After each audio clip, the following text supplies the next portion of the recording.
أعوذ بالله من الشيطان الرجيم إلا تنصروه فقد نصره الله إذ أخرجه الذين كفروا ثاني اثنين إذ هما في الغار إذ يقول لصاحبه لا تحزن إن الله معنا فأنزل الله سكينته عليه وأيده بجنود لم تروها وجعل كلمة الذين كفروا السفلى وكلمة الله هي العليا والله عزيز حكيم.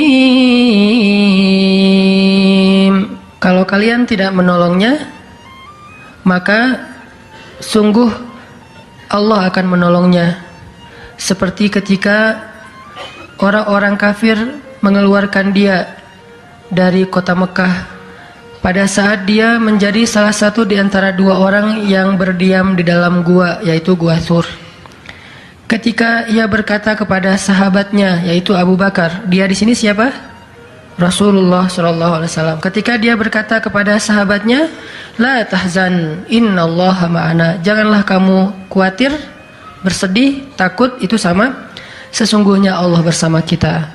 Maka Allah Subhanahu wa taala menurunkan rasa ketenangan kepadanya dan menolongnya dengan tentara yang kalian tidak bisa melihat, sehingga Allah menjadikan kalimat orang-orang kafir itu menjadi dikalahkan atau rendah, dan kalimat Allah adalah kalimat yang tinggi, dan Allah Maha Perkasa lagi Maha Bijaksana. Ini kan kata-kata yang paling populer ya, la tahzan innallaha ma'ana. Tips pertama kalau kita pengen bisa lebih tetap tenang, happy ketika kita dalam tekanan adalah kita tuh memang harus punya sahabat yang selalu mengingatkan kita kepada Allah Subhanahu wa taala. Sahabat yang mengingatkan kita kepada Allah. Ini yang terjadi kepada Abu Bakar As-Siddiq. Sekelas Abu Bakar yang imannya sampai ke derajat Siddiq, bukan cuma mukmin loh, Siddiqun. Kan ada mukmin, ada muttaqin, ada siddiqin. Ini udah derajatnya siddiq. Arti siddiq itu udah nggak ada lagi keraguan di hatinya. Udah nggak ada lagi masalah sedikit pun. Ketika orang-orang ragu, Abu Bakar tetap yakin. Salah satu kasusnya pas Nabi pulang Isra Mi'raj. Nabi bilang bahwa saya baru pulang dari Palestina dan baru naik ke langit semalam. Diberitakan ini kepada orang-orang kafir Quraisy, tapi orang-orang kafir Quraisy nggak percaya. Lalu ketika para sahabat-sahabat lain mendengar, mereka kayak ragu-ragu gitu, bener nggak ya, bener nggak ya? Lalu ketika ditanya kepada Abu Bakar, ya Abu Bakar, lihat tuh teman kamu makin gila aja. Emangnya kenapa, kata Abu Bakar? Dia ngaku-ngaku baru pulang dari dari Palestina. Dia ngaku-ngaku baru pulang dari langit. Katanya Isra dan Mi'raj semalaman, dalam waktu 1 malam. Lalu Abu Bakar bertanya, siapa yang bicara kayak gitu? Dia atau kalian? Kata mereka, Muhammad yang ngomong kayak gitu langsung kepada kami. Kata Abu Bakar, kalau Muhammad yang ngomong kayak gitu, maka benar. Dia nggak mau tanya gimana caranya, berapa lama waktunya, kapan, siapa yang membawa dia. Nggak nanya apapun. Kalau Muhammad yang ngomong, maka itu benar. Ini artinya siddiq, nggak banyak tanya, percaya banget. Kalau ayatnya kayak gitu, udah cukup. Kalau hadisnya kayak gitu, udah cukup. Kalau kata ulama kayak gitu, saya ikut. Nggak ada kenapa kayak gini dan seterusnya, nggak. Ini menunjukkan Abu Bakar itu orang yang sangat luar biasa imannya. Tapi dia tetap manusia. Gimana pun imannya udah kuat, mantap, siddiq, ketika ada masalah, sifat dasar manusia itu keluar lagi, yaitu khauf, rasa khawatir, takut. Dan yang luar biasa, khawatir dan takutnya Abu Bakar itu bukan untuk keselamatan diri beliau. Abu Bakar itu khawatir terhadap keselamatan Rasulullah SAW. Jadi bukan keselamatan Abu Bakar. Kalau kita mungkin khawatir terhadap keselamatan diri sendiri nih. Kalau Abu Bakar derajatnya khawatir terhadap, gimana ya Rasul, kalau mereka ngelihat ke bawah, ke kakinya, pasti kita akan ketahuan. Karena mereka sembunyi di sebuah lubang, nggak gua sih, kecil, lubang di bukit Jabal Thur. Dan orang-orang kafir Quraisy sudah datang ke lubang itu, berdiri tepat di pintu gua. Kalau mereka ngelihat ke bawah, udah ketahuan tuh, kelihatan Rasulullah sama Abu Bakar. Sehingga Abu Bakar berkata, ya Rasulullah, kalau mereka ngelihat kita sedikit aja ke bawah kaki mereka, mereka akan menemukan kita. Gimana ini ya Rasul? Saya khawatir terhadap keselamatanmu. Apa kata Nabi? Ya Abu Bakar, ma dhannuka bithnain, Allahu salisuhuma. Wahai Abu Bakar, kenapa kamu pikir kita cuma berdua? Allah yang ketiga di antara kita. Baru la tahzan, innallaha ma'ana. Jangan khawatir, Allah bersama kita.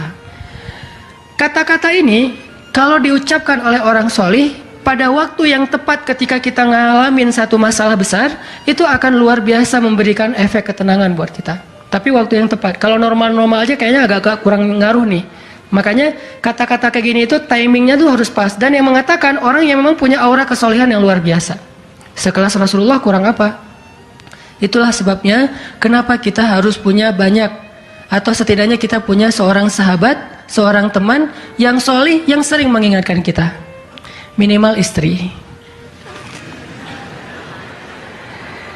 Kenapa? Karena kalau kita galau dalam urusan kerjaan, nanti pas kita pulang ke rumah, yang akan bilang la tahzan innallaha ma'ana adalah pasangan kita. Dengan nada yang lembut, dengan senyum yang khas, dengan dekapan yang mungkin penuh kasih sayang, itu benar-benar bisa bikin kita tenang. Gak tahu tenang karena kata-katanya atau dekapannya nih, enggak. Saya juga bingung. Dua-duanya kali ya. Dia bilang la tahzan ya azizi. Panggilan buat suami bahasa Arabnya yang lembut tuh azizi. Bukan al-aziz ya. Al-aziz mah nama orang. La tahzan ya azizi atau ya habibi atau ya albi. Albi itu artinya jantungku. Jangan dipakai deh, biar saya aja yang pakai itu. La tahzan. Jadi misalnya kayak suami galau tentang kerjaan. Mah, papa lagi galau nih. Kenapa Pak? Di kantor itu kemarin kita ada tawaran proyek. Cuman proyeknya kayaknya cara untuk ngedapetin proyek itu cara-caranya tuh agak-agak kurang baik gitu. Ada suap segala macam. Tapi itu proyeknya untung besar loh mah. Nah kalau kita nggak suap, kita nggak akan dapat proyek itu. Ini gimana nih mah? Diambil nggak? Kan galau nih. Udah istikharah belum mantap nih hatinya. Istrinya yang bilang, Papa, Allah yang kasih kita rezeki. Kalau Papa ninggalin sesuatu karena Allah, Allah akan ganti dengan yang lebih baik. Pasti dari booster ya mah. Nyontek gitu ya. Nah, kalau dia ngomong kayak gitu kan jadi mantap nih. Kayak saya juga pernah ngerasain lagi kayak sedih gitu, lagi galau karena satu urusan. Istri mengatakan, udah serahin aja sama Allah. Kan jadi mantap kan hatinya. Hal-hal yang kayak gini nih. Kalau belum punya pasangan, temen. Sehingga Nabi mengatakan, almar'u ala dini khalilih. Seseorang itu bergantung loh kepada tingkat kesolehan temennya. Kalau temennya soleh, insya Allah dia akan terjaga oleh teman itu ketika dinasihati, diingatkan. Saya aja ngerasa banget yang kayak gitu. Ada masa-masa ketika saya kayak futur. Futur itu teman-teman artinya lagi lemah imannya. Mungkin banyak lalai, banyak main, sedikit manfaat. Walaupun ada juga banyak main, banyak manfaat. Itu mah tagline entah siapa akunnya gitu. Lagi futur nih ya, lagi futur. Lemah, ngerasa bangun tahajud kayak susah gitu.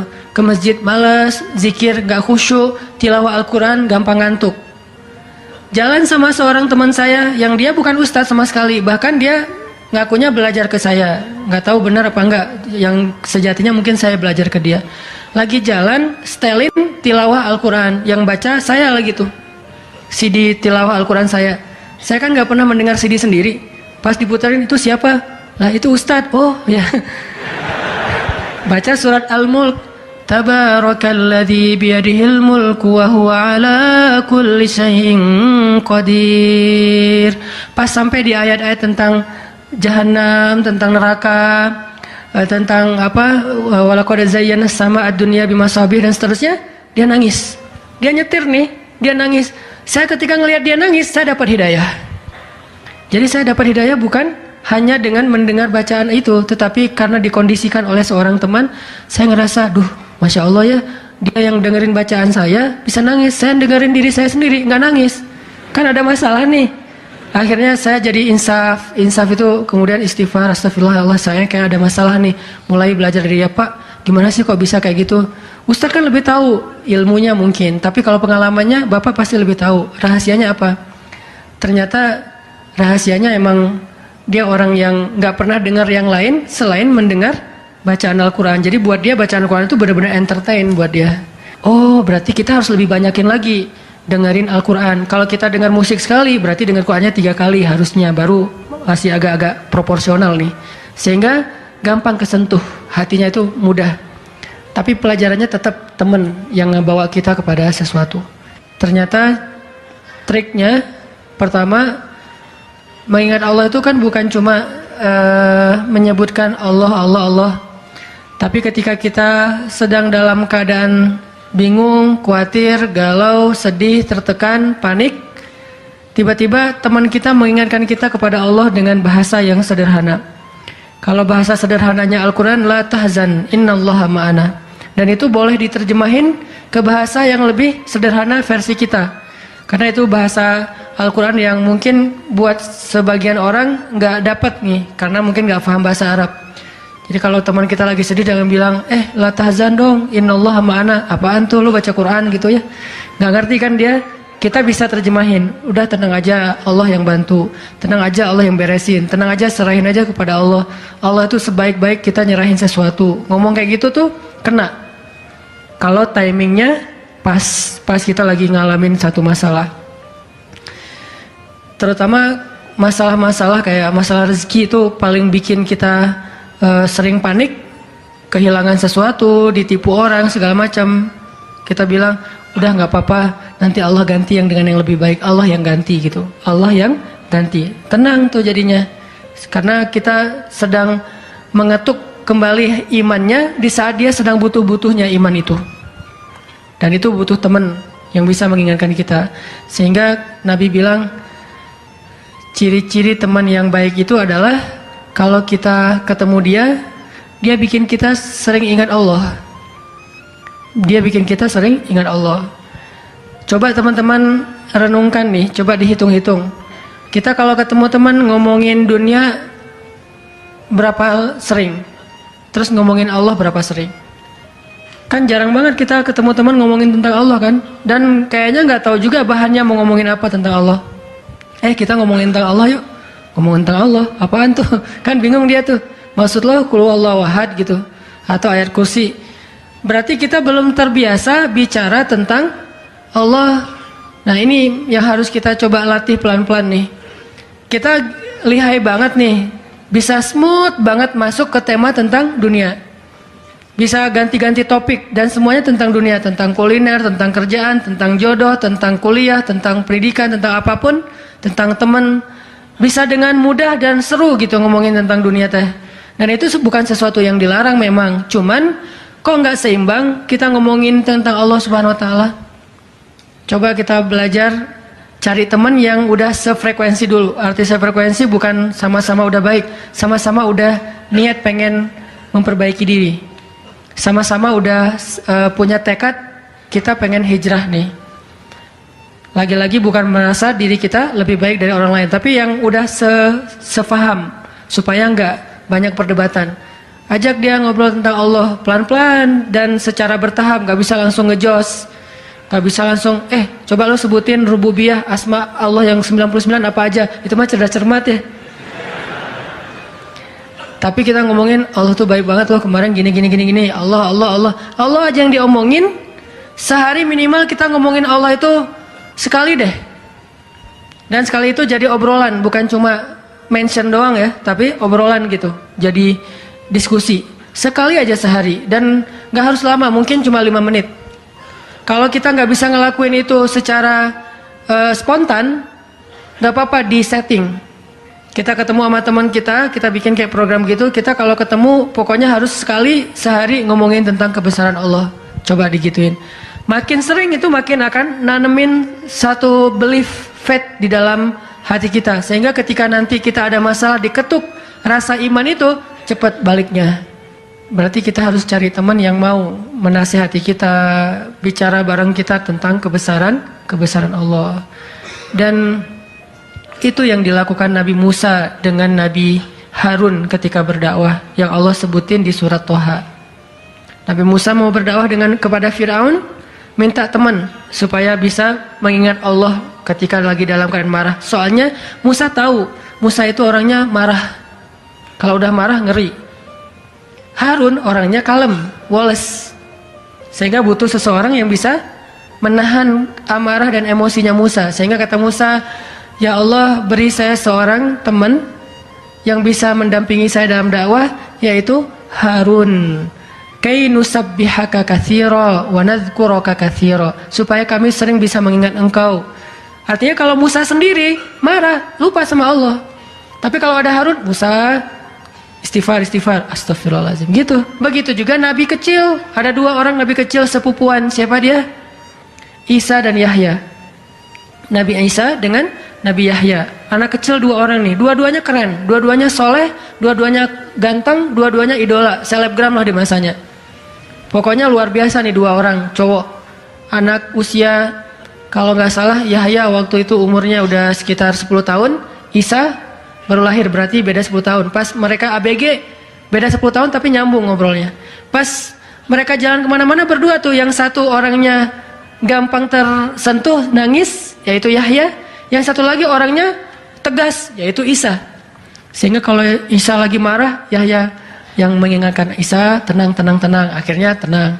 Pas Yahya terlalu kayak baper gitu, aduh kasihan. Yahya itu kan orangnya kasihan, gampang kasihan, sehingga jadi agak-agak kurang tegas. Kata Isa, nggak bisa gitu dong. Akhirnya diingatkan. Nah ini pentingnya teman. Nabi aja butuh teman. Kalau kita mau kepo dikit nih, kenapa sih Rasulullah memilih Abu Bakar untuk nemenin hijrah? Kenapa nggak Umar gitu, supaya aman? Hijrah bareng Umar, siapa yang berani ngejar coba?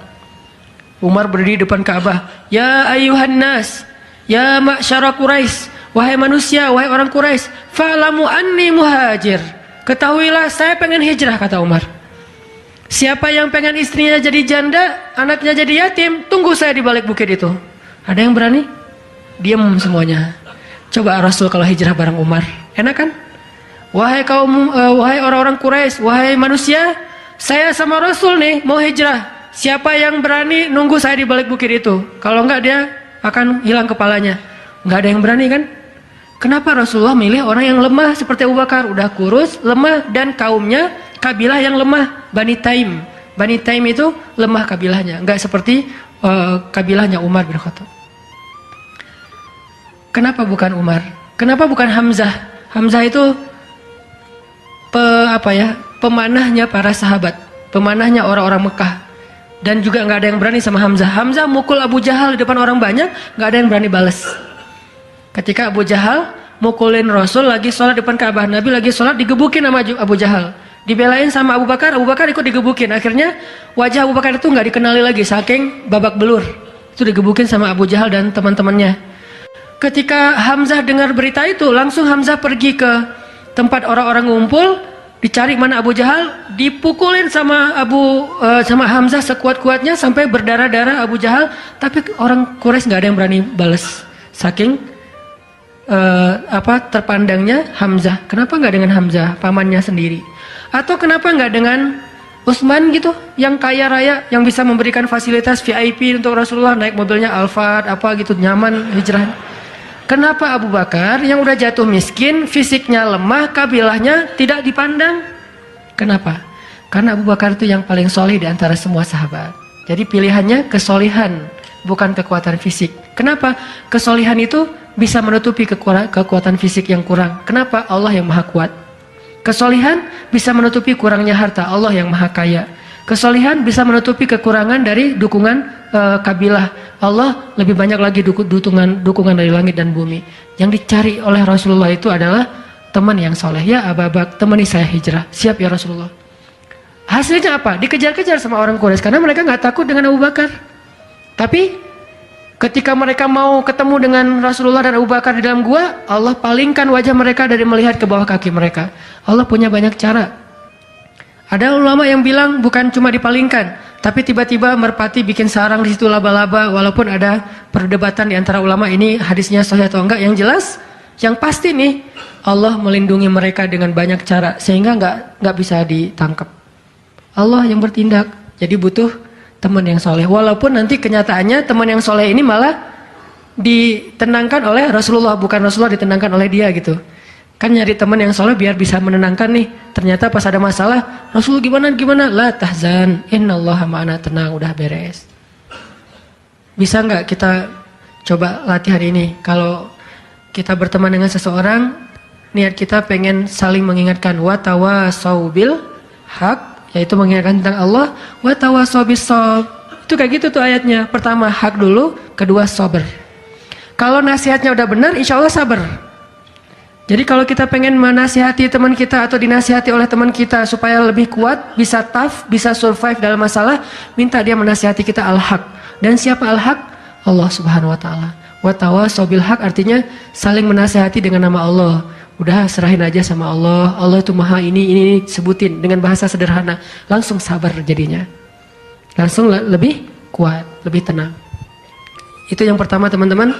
Kita sering berteman dengan orang yang insya Allah dia yakin sama Allah lebih kuat daripada kita, imannya lebih mantap daripada kita.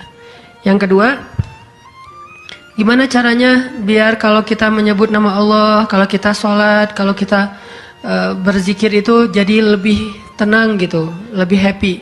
Karena sebetulnya orang mukmin itu bahagianya itu ada di dalam hati. Kalau bahasa Ibnu Taimiyah, surgaku itu di sini. Surga orang mukmin itu di hati. Surga kita itu bukan rumah, surga kita itu bukan mobil, surga kita itu bukan pekerjaan, surga kita itu bukan tempat jalan-jalan, tapi semua itu kebaikan, kesenangan. Cuman surga kita ada di sini. Dan ini kita bawa kemana-mana. Jadi nggak susah menemukan surga teh. Aduh, bete nih kenapa nggak bisa jalan? Bete nih kenapa nggak bisa nonton? Bete nih kenapa nggak bisa nyaman di rumah? Bete nih kenapa? Gampang bete karena surga kita bertempat di sesuatu tempat yang sulit untuk kita jangkau. Harusnya itu jadi hiburan buat kita, bukan surga. Sedangkan surga memang adanya di hati. Ada masalah, Allah lebih kuasa, makhluk tidak kuasa. Ada masalah, kita bilang Allah maha besar, masalah saya kecil dibandingkan Allah. Kalau dibandingkan kita, mungkin kita lebih kecil daripada masalah. Tapi dibandingkan Allah kita, Allah lebih besar. Allahu Akbar. Kita belajar Allah yang maha memelihara. Kita kan dipelihara Allah, terus ngapain kita khawatir? Kalau gitu nggak usah ikhtiar, Ustaz. Ikhtiar, tapi jangan libatkan hati. Ikhtiar itu pakai tangan, pakai kaki, pakai tenaga fisik. Hati nggak perlu berikhtiar. Hati itu bertawakal. Fisik kita berikhtiar, hati kita bertawakal. Jangan sampai hati kita ikut ikhtiar, nih bahaya nih.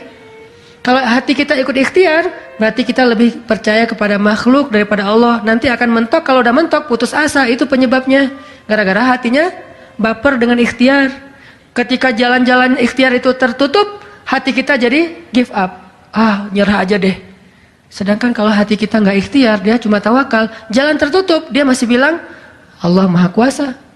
Ala kulli syai'in qadir. Segala sesuatu Allah maha bisa, nggak mungkin nggak bisa. Tetap. Makanya jangan ikhtiar pakai hati, ikhtiar pakai tenaga. Hati tawakal babnya. Sehingga tawakal itu amal hati, ikhtiar itu amal fisik. Kan dalam Islam itu ada amal batin, ada amal zahir ya. Amal batin hati, amal zahir fisik kita. Ikhtiar amal zahir, jangan dicampur dengan amal batin. Coba teman-teman buka deh surat Hud, surat 11.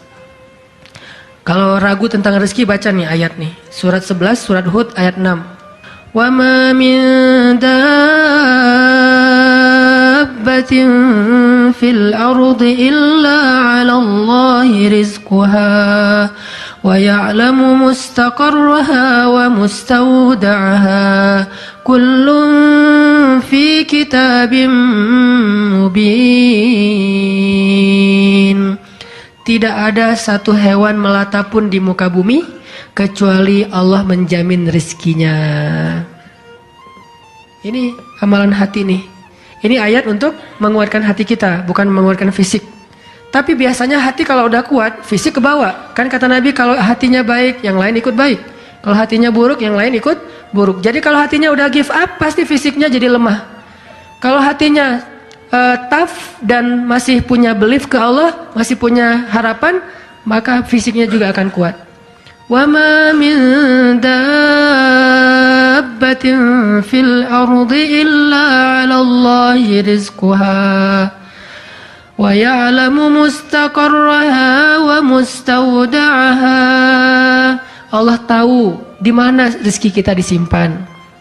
Allah tahu kemana kita akan membelanjakan rezeki itu. Semuanya tertulis di dalam kitab yang jelas. Allah yang tahu. Allah yang menjamin. Nggak ada yang nggak dijamin rezekinya. Makanya saya pernah cerita tuh dulu di mall sebelah. Saya sama istri habis kajian di sini atau sebelum kajian di sini, sebelum maghrib sempat mau belanja dulu, belanja di supermarketnya di bawah, lantai bawah. Dari lobi kita mau ke bawah itu cari eskalator kan ya, belok kanan cari eskalator. Ternyata salah ngambil jalan. Kita habis belok kanan langsung belok kiri. Harusnya kalau belok kanan lagi sekali lagi langsung eskalator turun tuh. Pas karena kita belok kiri, akhirnya kita muter. Gara-gara muter, ngelewatlah sebuah stand baju kaos yang lagi diskon. Wih, diskon 50%. Akhirnya saya sama istri masuk. Ternyata lucu-lucu juga buat anak gitu. Alhamdulillah akhirnya kita beli 2 helai. Baru setelah itu kita jalan lagi, cuma beberapa meter, masuk eskalator turun. Siapa yang telah menggerakkan kaki saya sampai salah jalan? Sehingga saya harus muter. Dan akhirnya masuk ke stand itu. Alallahi rizquha. Allah yang menjamin rezeki. Kayak gitu cara Allah menskenariokan. Kalau saya ngambil jalan kanan, mungkin saya nggak akan masuk ke toko itu. Berhubung saya ngambil jalan kiri, akhirnya muter, masuklah ke toko itu. Allah punya banyak cara. Kenapa kita khawatir dengan stand orang lain yang mungkin lebih dekat ke pintu, lebih dekat kepada stage yang di tengah kalau bikin event segala macam? Kenapa? Kita udah ikhtiar, dapatnya cuma ini. Kayak lagi ada event, kayak festival gitu, kayak ada bazar, kita punya banyak stand kuliner kita paling pojok, dekat toilet. Stand kuliner teman-teman kita tuh paling depan. Dan di situ stage banyak acara tausiah segala macam. Kayaknya di situ lebih laku. Belum tentu juga. Bisa jadi pada waktu itu banyak orang yang sakit perut atau apa akhirnya ya lewat. Aduh, ini kayak seru juga nih di sini nih, makan di sini. Gak usah jauh-jauh sambil nunggu makan. Allah yang punya cara. Saya kan pernah cerita kesasar sampai ke Cirebon. Kenapa kesasar? Ada suatu hari Minggu, kayak lagu. Satu hari Minggu nih, bingung kita pengen keluar sama keluarga, sama anak-anak. Kita keluar yuk, saya bilang ke anak-anak. Hayu, kata anak-anak. Kemana? Ke Kota Baru aja. Di situ kan ada jam matahari tuh. Kita lihat jam matahari. Hayu, naik mobil, masuk tol nih. Pas sudah masuk tol Pasteur, berubah pikiran. Terlalu dekat, nggak berasa liburan ya. Ya, terus mau kemana? Ke Jakarta aja yuk, ke Ancol. Ada pantainya. Ayo ke Dufan. Jalan, akhirnya nggak jadi belok pada larang, lurus. Niatnya ke Ancol. Sebelum Cikampek, berubah lagi pikiran. Ancol mah pantainya gitu-gitu aja ya, udah pernah ya. Terus gimana dong? Cari pantai baru deh yang di daerah Indramayu, Cirebon gitu. Siapa tahu ada yang lebih bagus yang masih virgin. Boleh, keluarlah Cikampek. Waktu itu belum ada tol Cipali ya. Keluar Cikampek, akhirnya nyisir Subang, Indramayu, nggak dapat pantai yang kita nyaman nih. Berhenti sebentar, nggak nyaman, ini banyak sampah. Akhirnya jalan lagi sampai dari pagi keluar, asar makan empal gentong di Cirebon. Siapa yang mendatangkan saya ke warung empal gentong itu? Pas kita masuk, orangnya bahagia banget gitu. Kelihatan kalau dari pagi itu belum ada yang datang, belum ada pelanggan, sepi warungnya. Karena tempat parkirnya agak nyaman, langsung parkir di situ, makan empal gentong dan ternyata enak, kita bungkus. Orangnya tuh alhamdulillah nih datang dari pagi belum ada yang datang, senang gitu. Dan saya bilang, Pak, tahu nggak saya dari mana? Dari mana? Dari Bandung. Mau kemana emang? Nggak kemana-mana. Muter. Jadi kita cuman dari Bandung cuma pengen makan empal gentong di Cirebon ujung-ujungnya. Pulang sampai ke Bandung jam 10 malam, macet lagi tuh di Sumedang karena ada perbaikan jalan. Cuma pengen makan empal gentong, ngasih rezeki ke orang di Cirebon, kayak gitu banget tuh caranya tuh. Coba lihat cara Allah. Oh, yakin nih sama Allah. Allah bisa banget ngedatangin. Kalau ini terjadi kepada orang lain, berarti kalau saya cari rezeki bisa juga caranya kayak gitu. Allah kan punya banyak cara. Cuman kadang-kadang atau seringnya kita nggak tahu cara itu, tahu hasilnya doang nih. Tiba-tiba dapat. Sesederhana itu kita berpikir, akhirnya sesederhana itulah syukur kita ke Allah. Kalau kita tahu gimana rumitnya rezeki itu datang ke kita, kita akan syukurnya lebih pasti tuh. Masya Allah ya, Allah ngedatangin rezeki ke saya tuh gitu-gitu amat, sampai ada orang yang kesasar sekeluarga, bingung gitu. Tapi kan dia, kalau saya nggak cerita dia nggak akan tahu. Dia pikir cuma orang yang memang tinggal di Cirebon atau emang lagi jalan lewat kebetulan mampir. Artinya karena dia nggak tahu prosesnya, rasa syukurnya juga sederhana. Sama kayak kita nggak mensyukuri masakan istri kita kalau yang udah punya. Istri itu masak tuh rempong loh dari pagi, wah sampai apa ganti lagi. Kita nggak tahu ya, mungkin istri kita baru belajar masak, gagal 2 kali loh. Itu yang ketiga tuh, nggak enak pula. Udah gagal 2 kali. Dan kita pikir cuma masak sayur gini doang mah, sayur bening mah gampang. Kita kan nggak tahu prosesnya, sehingga apresiasi kita juga ya segitu-gitu aja. Kalau kita tahu prosesnya, walaupun cuma sayur bening sama telur ceplok, kita akan peluk istri kita, mah makasih banyak ya, mama udah berkorban banget buat papa mah hari ini makanan terenak sepanjang hidup papa loh mah. Kenapa ngomong gitu? Karena tahu prosesnya. Gitu juga kita ke Allah. Karena kita nggak tahu proses rezeki itu Allah setting sampai datang ke kantong kita. Kita kayak, ya alhamdulillah gitu doang. Tapi kalau kita tahu, masya Allah, ya Allah, alhamdulillah atas semua nikmat yang kau berikan, puji-puji Allah. Artinya teman-teman, kalau galau tentang rezeki dari Allah, tentang pekerjaan, tentang kuliah segala macam, termasuk tentang jodoh, coba baca ayat 6. Semua Allah yang jamin. Ini bab hati ya, lagi-lagi bab hati. Ikhtiar mah jalan aja terus, tapi hati Allahi rizquha, Allah yang menjamin. Itu baru jadi tenang nih mengingat Allah, tetap happy gimana-gimana juga.